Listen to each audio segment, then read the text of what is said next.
سے جو مروی ہے وہ یہی ہے، اور یہی مروی عبداللہ ابن عباس رضی اللہ تعالیٰ عنہما سے ہے، اور یہی امام عطا، طاووس نخعی، ابن ابی لیلہ، امام سفیان ثوری، امام اعظم، امام شافعی اور امام احمد اسحاق کا قول ہے۔ ہاں، اس کے بعد امام اعظم رضی اللہ تعالی عنہ نے یہ فرمایا کہ جیسی پہلی کنکری مارے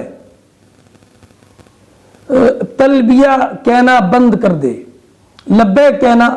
لبیک کہنا بند کر دے، اور یہ قول امام اعظم کا ہے، امام سفیان ثوری کا ہے، امام شافعی کا ہے، اور امام احمد اور اسحاق نے یہ فرمایا کہ تلبیہ تب ختم کرے کہ جب کہ ساری کنکری مار دے۔ اور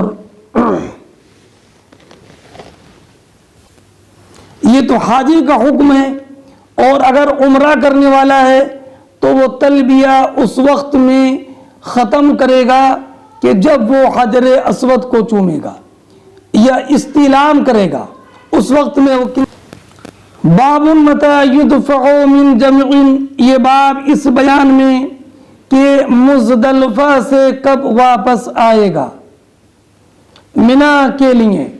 حدثنا حجاج ابن منہال قال حدثنا شعبۃ بن الحاج عن ابی اسحاق سمعت عمرو بن میمون یقول شہدت عمر صلی بجمع الصبح ثم وقف فقال ان المشركين كانوا لا يفيغون حتى تطلع الشمس ويقولون اشرق ثبير وان النبي صلى الله عليه وسلم خالفهم ثم افاغ قبل ان تطلع الشمس۔ فرماتی ہیں حضرت عمرو ابن میمون رضی اللہ تعالی عنہ کہ میں حضرت عمر فاروق رضی اللہ تعالی عنہ کے ساتھ حاضر تھا۔ صلی بجمع الصبح، آپ نے مزدلفہ میں فجر کی نماز ادا فرمائی۔ ثم وقف، اس کے بعد آپ نے مزدلفہ میں وقوف فرمایا۔ فقال، اور آپ نے ارشاد فرمایا، ان المشرکین کانوا لا یفیغون، کہ مشرکین مزدلفہ سے منا کے لیے واپس نہیں ہوتے تھے یہاں تک کہ سورج طلوع ہو جاتا۔ وَيَقُولُونَ، اور وہ یہ کہتے تھے، کیا کہتے تھے؟ اشرق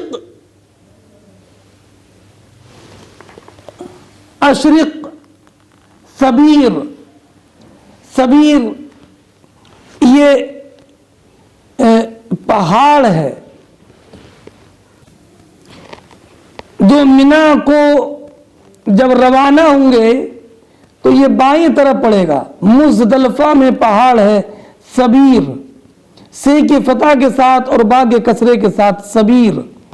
اشرق کے معنی طلوع ہونا، تو معنی یہ ہے اے اشرق ثبیر ہو، حرف ندا معذوف ہے، اشرق یا ثبیر ہو، اے ثبیر چمک جا، یعنی ثبیر پہاڑ پر جب دھوپ چمکتی تو اس وقت میں مشرکین مزدلفہ سے منا کے لیے روانہ ہوتے، اور یہ ثبیر مکہ معظمہ کے پہاڑوں میں سے بڑا پہاڑ ہے۔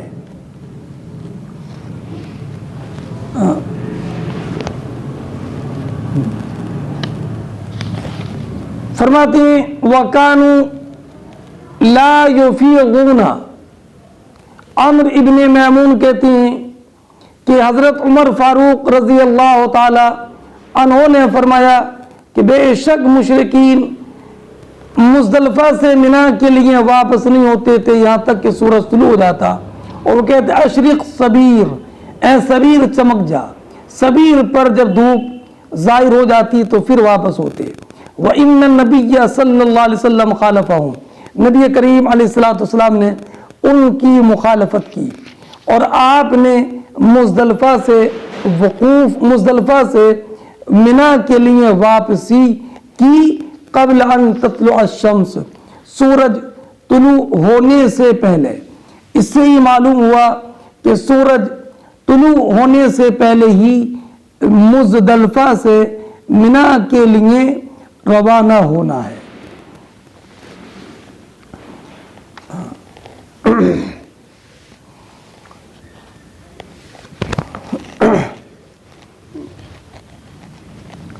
چنانچہ ایک دوسری حدیث میں کہ حضرت عبداللہ ابن عباس رضی اللہ تعالیٰ عنہما فرماتے ہیں کہ جاہلیت میں لوگ مزدلفہ میں قیام کرتے تھے حتی اذا طلعت الشمس، یہاں تک کہ سورج طلوع ہو جاتا، تو وہ سورج پہاڑوں پر ایسے چمکتا جیسے کہ مردوں کے سروں پر امامے ہوں، تب یہ واپس آتے، اور نبی کریم علیہ الصلوۃ والسلام واپس آئے حین اسفرا کلو شے، یہاں تک کہ ہر چیز پر اجالا چھا گیا، قبل ان تطلع الشمس، سورج طلوع ہونے سے پہلے۔ باب التلبیۃ والتکبیر غداۃ النہر حین یرمی الجمرہ والارتداف فی السیر، یہ بات اس بیان میں کہ تلبیہ کہے اور تکبیر کہے 10ویں ذی الحجہ کی صبح کو، جب کہ رمی جمار کرے کن کری مارے، والارتداف فی السفر، اور اپنے سفر میں کسی کو پیچھے فی السیر، والارتداف فی السیر، اور سفر میں اپنی سواری پر بھی پیچھے کسی کو بٹھانا۔ یہ پہلے گزر چکا ہے کہ تلبیہ کا معنی لبیک اللہم لبیک کہنا الی آخرہ، تکبیر کے معنی اللہ اکبر کہنا، ارتداف کا معنی سوار کے پیچھے بیٹھنا۔ اب حدیث پاک سنیے۔ حدثنا ابو عاصم الضحاک ابن مخلد قال اخبرنا ابن جریج عن عطاء عن ابن عباس رضی اللہ تعالی عنہما ان النبی صلی اللہ علیہ وسلم اردف الفضل فاخبر الفضل انه لم يزل يلبي حتى رمى الجمرہ۔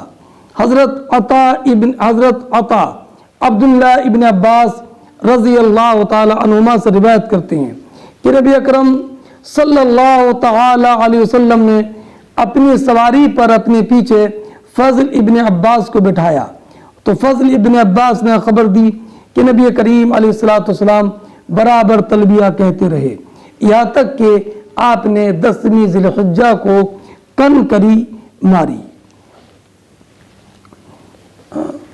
اگلی روایت حدثنا زہیر بن حرب قال حدثنا وہب ابن جریر قال حدثنا ابی عن یونس الایلی عن الزہری عن عبید اللہ بن عبداللہ عن ابن عباس ان اسامۃ بن زید رضی اللہ تعالی عنہما کان ردف النبی صلی اللہ علیہ وسلم من عرفہ الی المزدلفہ، اسامہ ابن زید رضی اللہ تعالی عنہما نبی کریم علیہ الصلوۃ والسلام کے سواری کے پیچھے بیٹھے تھے عرفہ سے مزدلفہ تک، اور پھر فضل ابن عباس بیٹھے تھے مزدلفہ سے منا تک۔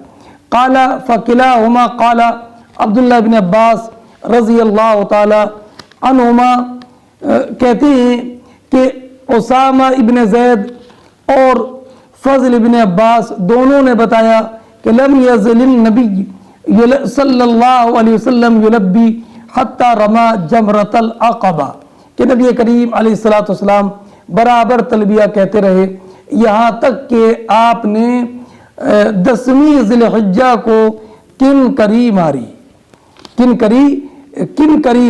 10ویں ذی الحجہ کو۔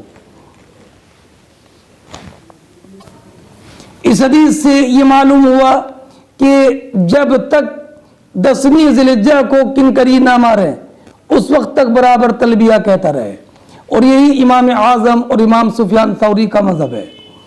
اور یہی امام شافعی، امام احمد، اسحاق کا مذہب ہے۔ اور حضرت عبداللہ ابن عباس رضی اللہ تعالیٰ عنہما فرماتے ہیں حججت مع عمر 11 حجتاً، کہ میں نے حضرت عمر کے ساتھ 11 حج کیے۔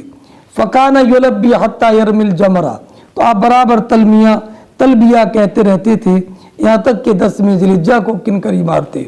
اور امام طحاوی نے ذکر کیا کہ اس بات پر اجماع ہے صحابہ اور تابعین کا کہ تلبیہ تبھی ختم کرے گا جبکہ 10ویں ذی الحجہ کو کنکری مارے گا، لیکن اول کنکری مارتے ختم کر دے گا یا مکمل مارنے کے بعد ختم کرے گا، اس میں اختلاف ہے۔ اور امام اعظم رضی اللہ تعالیٰ عنہ کے نزدیک پہلی کنکری مارتے ہی کہ یہ تلبیہ بند کر دے گا۔ اجماع کی دلیل یہ ہے کہ حضرت عمر بن خطاب رضی اللہ تعالیٰ عنہ مزدلفہ کے اگلے دن 10ویں ذی الحجہ کو صحابہ کرام کی جماعت کے سامنے تلبیہ کہتے اور کوئی بھی اس سے انکار نہیں کرتا۔ ایسی عبداللہ ابن زبیر رضی اللہ تعالیٰ عنہ نے کیا اور کسی نے بھی اس پر انکار نہیں کیا، حالانکہ وہاں حج میں سب لوگ ہوتے، شام و عراق کے، یمن و مصر وغیرہ کے۔ تو اب اس پر اجماع ہو گیا کہ تلبیہ تبھی ختم کرے گا جب کہ کنکری مارے گا 10ویں ذی الحجہ کو۔